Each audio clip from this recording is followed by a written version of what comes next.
Hi guys, welcome to the session. Sir मेरा verbal ability में accuracy नहीं आ रहा है, मुझे पैरा जंबल में समझ नहीं आ रहा, ऑड वन आउट क्या चीज़ है पता नहीं है, पैरा समरी भी नहीं हो रहा है। Sir what should I do?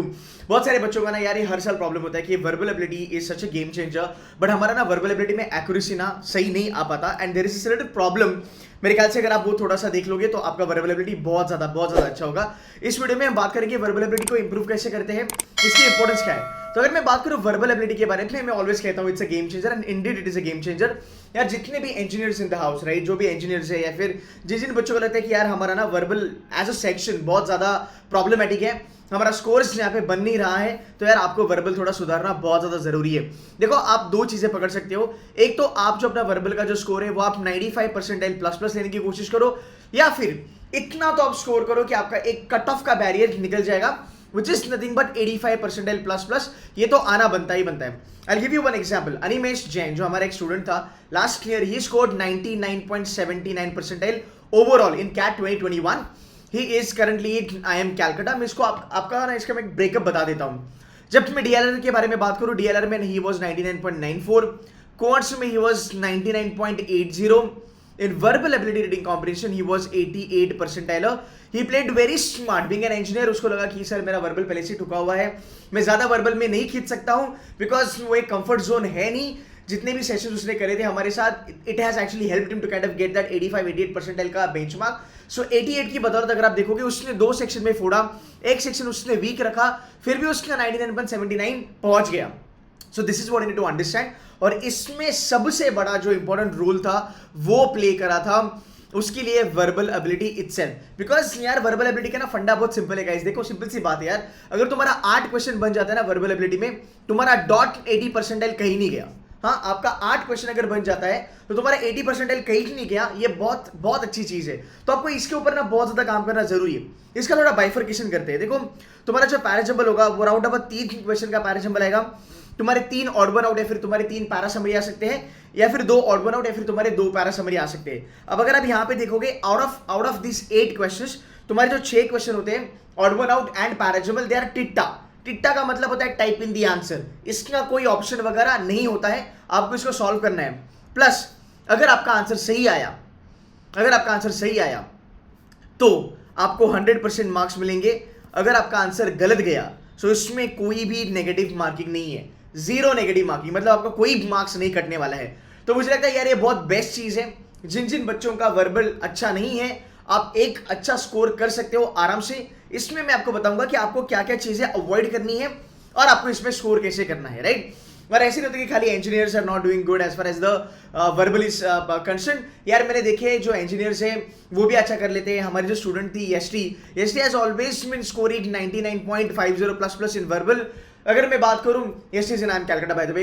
अगर मैं बात करूं Pranshu was again an engineer from BITS Pilani, 99.98 percentile in verbal ability reading comprehension.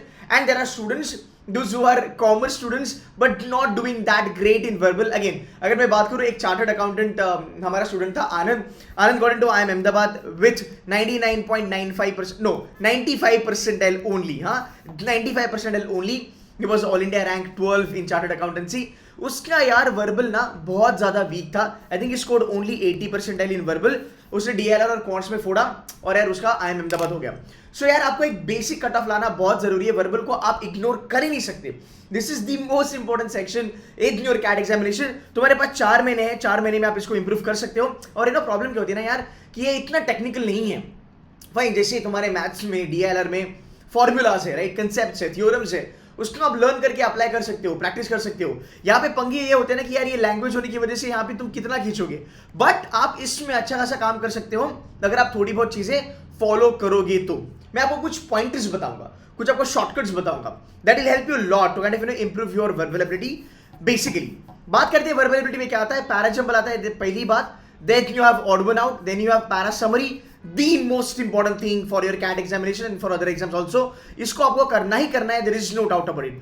Para completion बहुत साल से नहीं आया है, this year it might be there. ये भी easy है, doable है, इसका टेंशन नहीं लेना है। बट पहले 3 चीजों पे ज्यादा फोकस करो। नंबर 1, आपको करना क्या है, आपको 4 महीने में प्रैक्टिस करनी है। आपको ये टारगेट करना है कि कम से कम ना आप 200 पैरा जंबल करोगे, 200 ऑड वन आउट करोगे, 200 पैरा समरी के क्वेश्चंस आप करेंगे ही करेंगे, there is no doubt about it. अगर आप 2017 से लेके 2021 तक के अगर आप कैट के पेपर भी करते हो ना, ये 5-6 साल के, आपको हर पेपर मतलब कुल मिला के 5-6 साल जो भी है, आपको कम से कम 40 क्वेश्चन मिल सकते हैं हर एक चीज के। कम से कम 30 से 40 क्वेश्चन आपके यहाँ पे ही बनने हैं। सो आपको एडिशनल जो ऊपर है, जो 150 क्वेश्चंस है, आप वो कर सकते हो। Maybe you can use our mocks और maybe you can use our score booster which is a question bank of 9000 questions by the way. उसके बाद आप हमारे हैंडआउट्स यूज कर सकते हो, जो मॉक्स के जो क्वेश्चंस मैं कराने वाला हूं आप लोगों के साथ, आप वो भी यूज कर सकते हो। सो राउंड अबाउट अगर आप एक 200 क्वेश्चन करते हो यार, आप एक बहुत अच्छी लेवल पे आ जाते हो जहां पे आप ये चीजें कर सकते हो। एंड 200 पैराजंबल करने के बाद will not be able to do 3 question of parajumble. Come on, ये कोई भी कर लेगा, there is no doubt about it. Actually होता कैसे ना, ये मैं क्यों बोलता हूं, because when you do 200 parajumble के questions and when you analyse them nicely properly, यार आपका इतना होल्ड बन जाता है ना कि एटलीस्ट एक क्वेश्चन को देख के आपको पता चलता है कि यू नो व्हाट, ये पैराजंबल मुझे ले डूबेगा, या फिर ये पैराजंबल बहुत डूबेबल है, ये अच्छा है, तो मैं इसको एक्चुअली सिलेक्ट करूंगा, या फिर मैं इसको ये क्वेश्चन को उठा के मैं फोड़ूंगा। तो अगर आप देखो ये 200 पैराजंबल ऑड वन आउट अगर आप करते हो, आपकी क्वेश्चन सिलेक्शन स्ट्रैटेजी जो है बहुत अच्छी होती है। आप कभी भी गलत पैराजंबल नहीं चूज करोगे, दैट इज नंबर 1। अब मैं आपको थोड़ा पैराजंबल के बारे में बताता हूं। नंबर 1, पैराजंबल 3 अगर आते हैं गाइस, पकड़ लो, एक parajumble is definitely gonna be tough, is definitely gonna be tough, there is no doubt about it. 2 parajumble बहुत इजी आते हैं। अभी ऐसा क्यों होता है गाइस, इसका एक रीजन है, और इसका रीजन ये है, ये होता है तुम्हारा गूगली। हाँ, ये होता है तुम्हारा गूगली। हर साल अगर आप देखोगे आपके कैट के पेपर में एक पैराजंबल आता है, और मैं जब बच्चों से बात करता हूँ ना, बच्चे कहते हैं सर स्लॉट 3 में लास्ट ईयर कैट 2021 में एक पैराजंबल था, मैंने उसको पिकअप करा बिकॉज वो पहला ही दिखा मुझे, तो मैंने पहला क्वेश्चन समझा, मैंने उससे स्टार्ट करा, और सर उस पैराजंबल में मेरा बहुत ज्यादा टाइम गया, मेरा पूरा का पूरा पेपर खराब हो गया। तो ये बच्चे एक्चुअली फीडबैक देते हैं, तो आपको ये करना नहीं है, आप ये सॉल्व कर सकते हो, उसकी एक स्ट्रैटेजी है। Now I will give you couple of pointers, जो आप नोट्स बना लो थोड़ा बहुत, आपको बहुत ज्यादा हेल्प करेगा as far as parajumble is concerned. Let's get started. सबसे इंपॉर्टेंट चीज पहली आपको ये करनी है, आपको पैराजंबल्स में ना कनेक्टर ढूंढने हैं। हाँ, आपको कनेक्टर ढूंढने, कनेक्टर का मतलब क्या, दो, ऑल दो, बट हो गया, फिर इसके बाद आता है दीज, दो, something like that, right guys. जितने भी पैराजंबल्स आप करोगे ना, ट्रस्ट मी, अगर आप कैट का पेपर भी उठा के देखते हो, आपको 2-3 पैराजंबल में से ना कम से कम 1 या 2 पैराजंबल आपको इसमें मिलने ही मिलने वाले हैं जो कनेक्टर के साथ आते हैं, ठीक है। नंबर 1। नंबर 2, यार बहुत सारे बच्चे ये गलती करते हैं, हम लोग ना ओपनिंग फाइंड आउट करने की ज्यादा कोशिश करते हैं। देख मेरे भाई, ऑनेस्टली गाइस, अगर आप ओपनिंग फाइंड आउट करोगे, आपको हर एक सेंटेंस जो है पैराजंबल का, वो आपको ओपनिंग ही लगेगा, राइट। सो एटलीस्ट ये चीजें मत करना, कनेक्टर पे खेलना, ओपनिंग ढूंढने की कोशिश मत करना। यहाँ पे ऑप्शंस होते नहीं है, तो आप एक चीज कर सकते हो, पैराजंबल के लिए जितना ज्यादा क्वेश्चंस आप सॉल्व कर सकते हो, उतना ज्यादा आपको हेल्प होगा। ये 2 चीजें फिलहाल आप ध्यान में रख सकते हो, this is gonna help you a lot. Bye the way, the best thing is that कि आप कैट के एक्चुअल पैराजंबल क्वेश्चंस करोगे, तो आपका एक अच्छा खासा यहाँ पे बेस बनेगा। दूसरी चीज अगर मैं बात करूं ऑड वन आउट के बारे में, अब ऑड वन आउट में ना सबसे ज्यादा प्रॉब्लम होती है, ध्यान से सुन लेना। ऑड वन आउट में आपको करना क्या है, पहली बात, बहुत सारे बच्चे ना ऑड वन आउट को पैराजंबल जैसा सॉल्व करते हैं। हाँ, बहुत सारे बच्चे पैराजंबल को, रादर बहुत सारे बच्चे ऑड वन आउट को पैराजंबल जैसा सॉल्व करते हैं। गाइज, ये करना जरूरी नहीं है, रादर ये बहुत गलत अप्रोच है। अगर आप ऑड वन आउट को पैराजंबल जैसा सॉल्व कर रहे हो तो trust me, I am not kidding. पहली बात, अगर मैं आपको थोड़ा सा एक इंट्रोडक्शन यहाँ पे दूं, गाइस यहाँ पे देख लेना, ये है आपका बेसिकली, ये आपका है एक पैराजंबल। तो यार पैराजंबल आता है तुम्हारा 4 सेंटेंसेस का, और तुम्हारा ऑड वन आउट जो आता है वो 5 सेंटेंस का आता है। अगर मैं आपको एक ऑड वन आउट यहाँ पे बता दूं, this is odd one out, ये हमने करा था क्लास में। यार आपके 5 सेंटेंस आते हैं ऑड वन आउट के, आप समझ रहे हो। अगर आप देखोगे आपका सेंटेंस क्या बोलता है, आपका सेंटेंस बोलता है 4 ऑफ देम पुट टुगेदर। हाँ, 4 ऑफ देम पुट टुगेदर। मैं आपको यहाँ पे प्रूफ करके दिखाता हूँ कि आपको ऑड वन आउट को पैराजंबल जैसा सॉल्व क्यों नहीं करना है। And guys, this is not only students who are doing mistake. मेरे को बच्चे बोलते हैं सर हमारा फैकल्टी भी ऐसे ही क्वेश्चन सॉल्व करता है, वो बोलता है ऑड वन आउट का पहले पैराजंबल बनाओ, और पैराजंबल को सॉल्व करने के बाद ऑड वन आउट करो। कितना कॉम्प्लिकेटेड कर रहे हैं हम, देखो कितना कॉम्प्लिकेटेड हो रहा है। पहली बात, तेरे को मैंने यहाँ पे 5 सेंटेंस दिए हैं, बरोबर, ओके सर 5 सेंटेंस दिए, मान गया। अब तूने इसको सॉल्व करेगा तू पैराजंबल से, ठीक है। अब इसका तो पैराजंबल बनाएगा, मतलब तूने और एक लेयर इसमें ऐड कर दिया, राइट। अब ये पैराजंबल ऑड सॉल्व होने के बाद तो फिर इसको ऑड वन आउट के जैसा सॉल्व करेगा। एंड मोस्टली लोग क्या करते हैं, जो 8 वाला जो सेंटेंस होता है उसको बोलते थे ऑड वन आउट। यार इतना क्यों तामझाम करना है, मतलब हम खुद ही डिफिकल्टी लेवल बढ़ा रहे हैं ना हमारी क्वेश्चन का, कि हमने पहले एक पैराजंबल ऑड वन आउट उठाया, उसको पैराजंबल की तरह सॉल्व किया और फिर हो गया। एक मेरा अप्रोच सिंपल सा होता है, अगर मैं एक ऑड वन आउट पकड़ता हूं, राइट, ऑड वन आउट का मतलब क्या होता है कि भाई जो उस 5 सेंटेंस में नहीं बैठता। इसका मतलब 4+1, इसका मतलब 4 सेंटेंस है, वो एक दूसरे के साथ अच्छे से सिंकअप हो रहे हैं, वो एक दूसरे के साथ मैच कर रहे हैं, एक दूसरे के साथ जा रहे हैं, राइट। कोई तो एक सेंटेंस है जो चारों में फिट नहीं हो रहा, वो है तुम्हारा odd one out. Very simple. अब देखो, याद रखना, अगर मैं इस तरीके से सोचता हूं कि मुझे इस तरीके से ऑड वन आउट करना है, so my life is good, and the reason is why, because मुझे बस एक सेंटेंस के बारे में सोचना है। So I have clear cut one thought process. But अगर इस क्वेश्चन को मुझे पैराजंबल जैसा करना है, मतलब मुझे देखा जाए तो 1 2 3 4 5, आई हैव 5 थॉट प्रोसेस। इसका मतलब क्या है कि सर पहला सेंटेंस क्या आएगा, दूसरा क्या आएगा, तीसरा क्या आएगा, चौथा क्या आएगा, पांचवा क्या आएगा। मतलब मुझे 5 सेंटेंस के बारे में सोचना पड़ रहा है। You getting my point? और पहले से ही पैराजंबल में प्रॉब्लम्स है, और आप ऑड वन आउट को भी पैराजंबल जैसा करोगे तो वो सेंस नहीं बनेगा।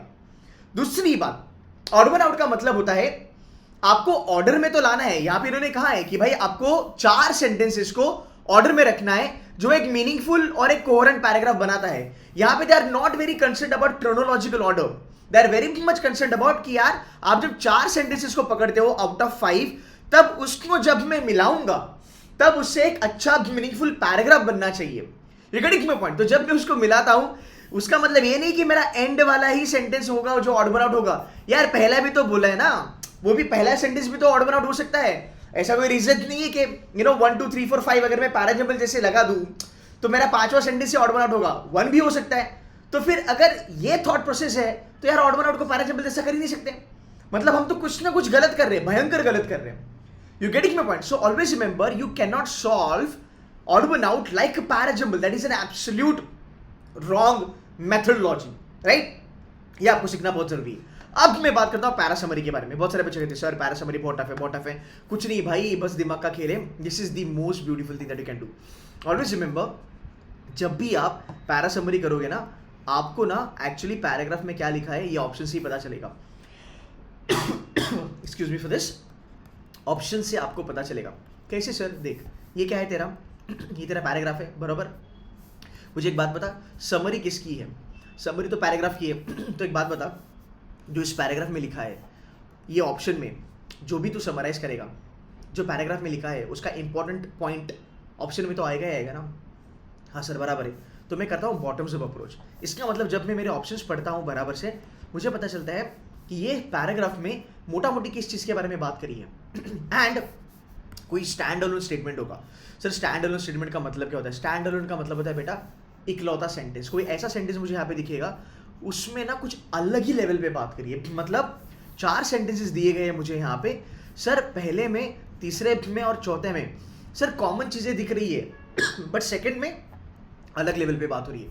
तो ये तो तेरा ऑप्शन एलिमिनेट हो गया है ना, क्योंकि यहाँ पे कुछ अलग ही बात। और ये ऐसा होता है, अगर आप देखोगे ना, आपके जो ऑप्शंस होते हैं ना वो इस तरीके से बन जाते हैं कि आप पैरा समरी में एक ऑप्शन तो अपना आराम से एलिमिनेट करोगे, आपको बस 3 में खेलना है। सो गाइस, अगर आप देखोगे इसका एक समरी में अगर आपको बता दूं, तो पहली बात आपको ये जाननी है कि यार we are not going to do odd one out like parajumble. अगर आप ये, एंड इसी की वजह से ना बहुत सारे बच्चों का स्कोर नहीं आता, बिकॉज हम ऑड वन आउट को पैराजंबल के जैसा करते हैं, राइट। तो यार मैं आगे जाके ये भी कह सकता हूँ, तो तुम पैराजंबल को ऑड वन आउट जैसा करो।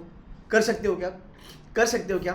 बिल्कुल नहीं कर सकते, राइट। तो अगर आप पैराजंबल को ऑड वन आउट जैसा नहीं कर सकते, तो ऑड वन आउट को पैराजंबल के जैसा क्यों कर रहे हो? बिल्कुल भी मत करो। सो गाइस, पहले ये चीज़ें करना चालू करो। दूसरी बात, मैंने पैराजंबल के लिए मैंने कहा कनेक्टर का रूल फॉलो करना। ऐसे बहुत सारे रूल्स है। मैं काम करूंगा यहाँ पे आई बटन में या फिर एंड ऑफ द वीडियो ना, मैं आपको मेरे पैराजंबल के फ्री के वर्कशॉप्स दूंगा। एक बार जाके वहाँ पे देख लेना, आपको पता चलेगा मैं कैसे पैराजंबल फोड़ता हूँ। बहुत लॉजिकल वे में हमें करते हैं, and this is predominantly based on grammar rules. यहाँ पे कोई शॉर्टकट या फिर कोई जादू नहीं है, ये पूरा का पूरा ग्रामर लेवल पे है। ग्रामर समझ में आएगा तो शॉर्टकट भी आप समझ जाओगे। एक बार वो वीडियो देख लेना। ऑड वन आउट मैंने कहा है कि बिल्कुल गलती मत करना।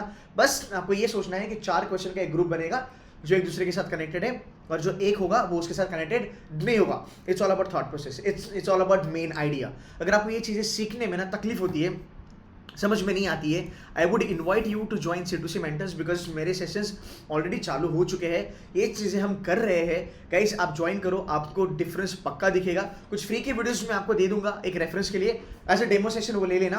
And if you want to get in touch with my team, you can get in touch with them. Trust में आपकी एक्यूरेसी क्लोज टू 100% आने के अच्छे खासे चांसेस है। मैं ज़्यादा नहीं मांग रहा हूँ, मैं 4 महीने आपको मांग रहा हूँ। एंड डेली बेसिस पे आप 1 से 2 घंटा पढ़ाई करो अगर आपका वर्बल बहुत ज़्यादा वीक है। वीडियो देखो, लाइव लेक्चर्स बैठो, स्ट्रैटेजी समझो, अप्लाई करो, कंटेंट बहुत ज़्यादा मिलेगा। उतने भी ऑड वन आउट अगर और पैरासिम्बल अगर आप करोगे, यू शुड बी फाइन। पैरासमरी के बारे में मैंने कहा, आप ना ऑप्शन के थ्रू पैरासमरी को फोड़ना चालू करो, it is gonna help you a lot. Again guys, verbal ability बहुत ज़्यादा मायने रखता है। 8 क्वेश्चन अगर तू करता है तो तेरा कम से कम 80% कहीं नहीं गया। और अगर थोड़ा सा पेपर का लेवल ऑफ डिफिकल्टी थोड़ा ज़्यादा आता है तो 8 क्वेश्चन पे तेरा 85-90 भी बनेगा। एंड इस बारी बैंगलोर पेपर बना रहा है, so we need to wait and watch कि ये लोग क्या कर सकते हैं। बैंगलोर थोड़ा सा क्रिटिकल है, वो शायद से वर्बल को थोड़ा सा टफ बना दे, बट पेपर टफ आए या पेपर इजी आए, अगर आप प्रॉपर स्ट्रैटेजी लगाते हो और अगर आप प्रॉपर प्रैक्टिस करते हो guys, this is going to be a cake walk for you. So on that note, I hope आपको ये वीडियो समझ में आया। इसको थोड़ा लाइक करके ना शेयर कर देना आपके फ्रेंड्स के साथ, it will help me a lot guys. That's it from my side, thank you so much for watching this video, take care, bye bye.